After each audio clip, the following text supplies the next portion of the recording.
Well, welcome back. Well, if you had any question of how much influence Elon Musk is going to have on Twitter, we have an answer today. Twitter announcing Elon Musk will join the board of directors.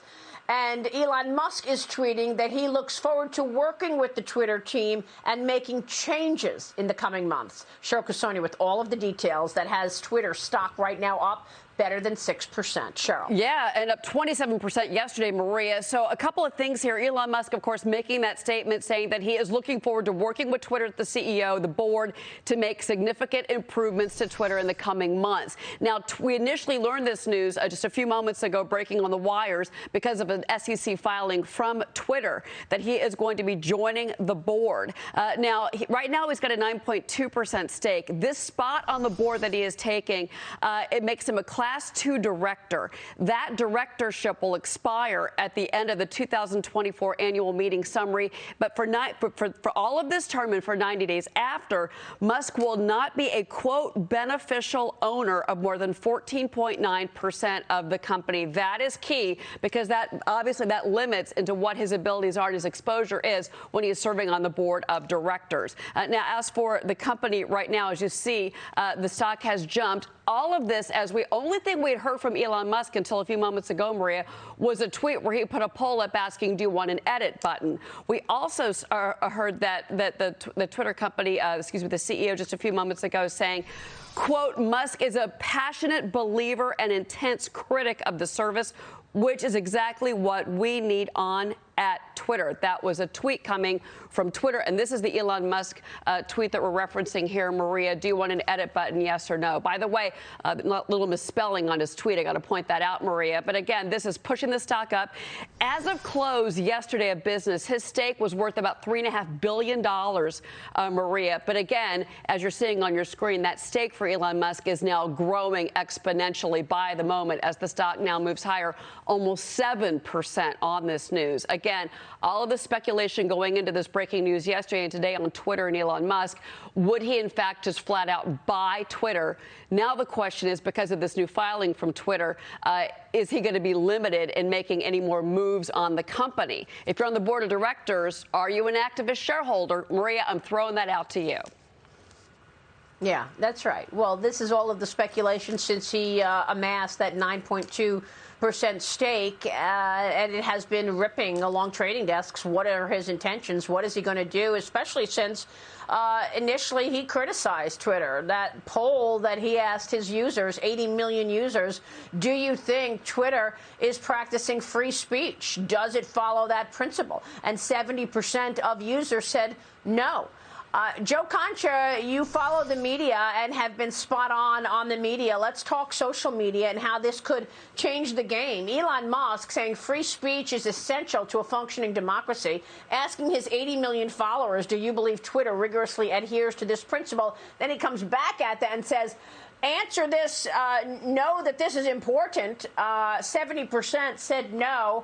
Your thoughts on where this is going? Musk cannot own more than 14.9% in this seat on the board. Will he take it all the way up to 14.9%? Why not? I believe he has the money, Maria. And obviously, 9%, 14%, well, what's a couple of billion between friends? Look, I have questions, obviously, when you see something like this. And I think the biggest one is ultimately, what are Elon Musk's intentions here, right?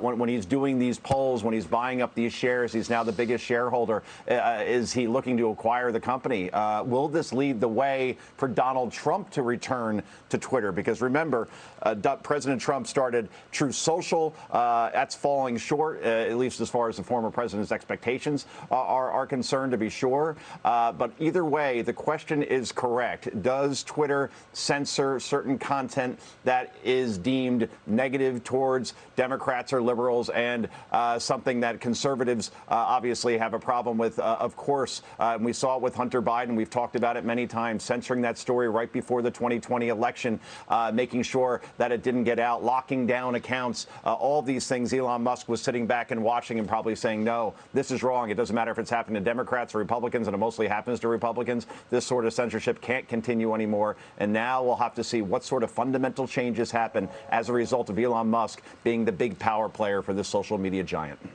Yeah, I mean, Ryan, we're going to know soon enough. Twitter is appointing Musk to the board as a Class 2 director, with the term expiring at the company's 2024 annual meeting. So 2024 annual meeting is coming, and we'll know in the coming months what Elon Musk's intentions are here.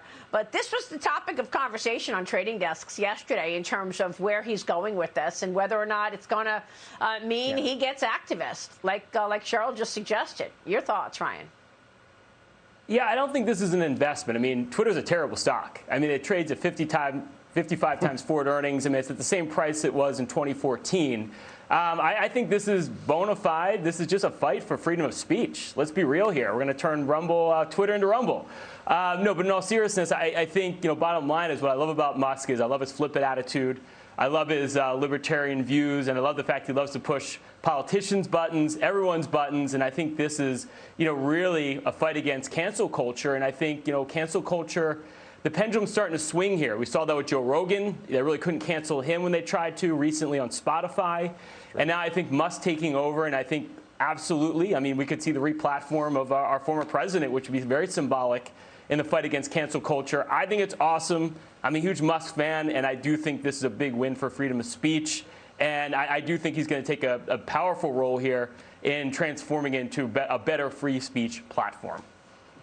Yeah, I mean, this could really, as the Wall Street Journal is reporting this morning, set the stage for a new fight with the Securities and Exchange Commission. Ryan, you say you love the way Musk handles himself. Well, he disclosed the 9.2% holdings in a form investors are required to file when they buy more than 5% of the stock. But again, we learned about it on Twitter. The notice came several days later. The Journal writes that it also did not include a standard certification that underscores an investor's passive stance. The Journal writing about this right now, that it could create even more issues in terms of the Securities and Exchange Commission. All right, we'll keep watching this.